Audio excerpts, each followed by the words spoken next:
हमारा प्रश्न और हमारा काम ही है कि उनको कंफ्यूज करना, क्योंकि हम तभी तो उनकी गहराई को हम लोग भांप सकेंगे, उनके मेरिट को हम भांप सकेंगे।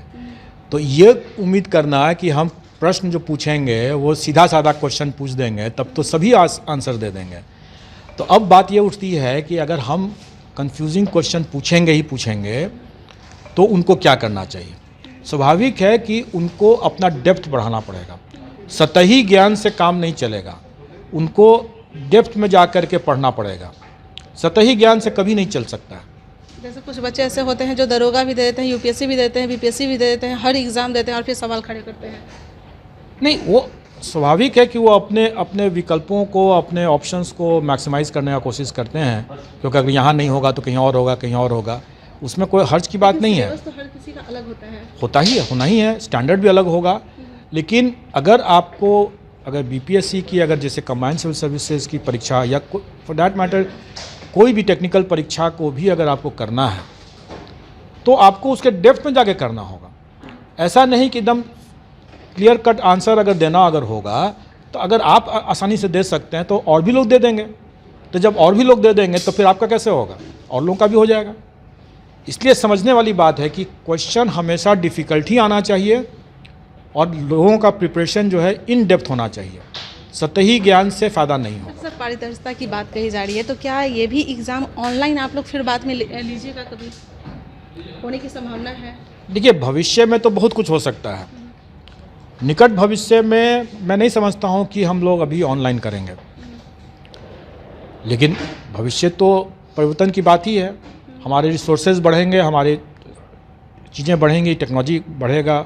जैसे मैंने अभी थोड़ी देर पहले कहा कि एआई टूल से भी इवैल्यूएशन की बात हो सकती है। भविष्य में होना है, भविष्य में तो चेंज होना ही है। कभी ना कभी ये ऑनलाइन भी आ ही जाएगा यहाँ। निकट भविष्य में मैं अभी इसको फोर्सी नहीं कर रहा हूँ, क्योंकि अभी उसमें जो कठिनाई है, क्योंकि कंप्यूटर के अंदर में जो चीज़ हो रहा है वो किसी को दिखता नहीं है। मैंने पहले भी बहुत बार कहा है कि पर्दे के सामने जो चीज़ हो रहा है वो आप सबके नज़र में है, सब लोग उसको ठीक कर सकते हैं। पर्दे के पीछे जो चीज़ हो रहा है वो पता नहीं चलता है।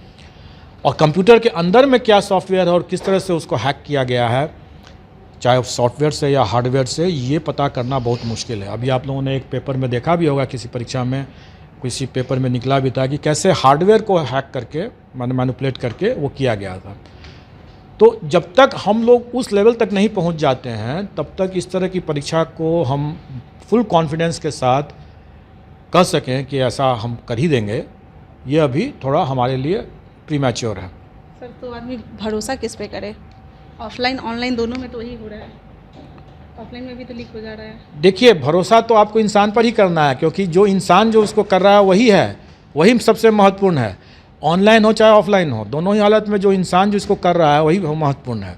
अगर वहाँ ऑनलाइन परीक्षाओं में भी सिस्टम में प्रॉब्लम नहीं है, जो उसको संचालित करने वाले लोग हैं उनमें प्रॉब्लम है, उसी तरह से ऑफलाइन में भी वही बात है। तो अगर हम अपने ऑनलाइन परीक्षा में या ऑफलाइन परीक्षा में अगर ख़राब लोग रहेंगे सम्मिलित, तो स्वाभाविक है कि ख़राब ही होगा रिज़ल्ट। लेकिन अगर अच्छे लोग रहेंगे तो स्वाभाविक है कि ईमानदारी से और पूरी पारदर्शिता बरतते हुए रिजल्ट्स आएंगे।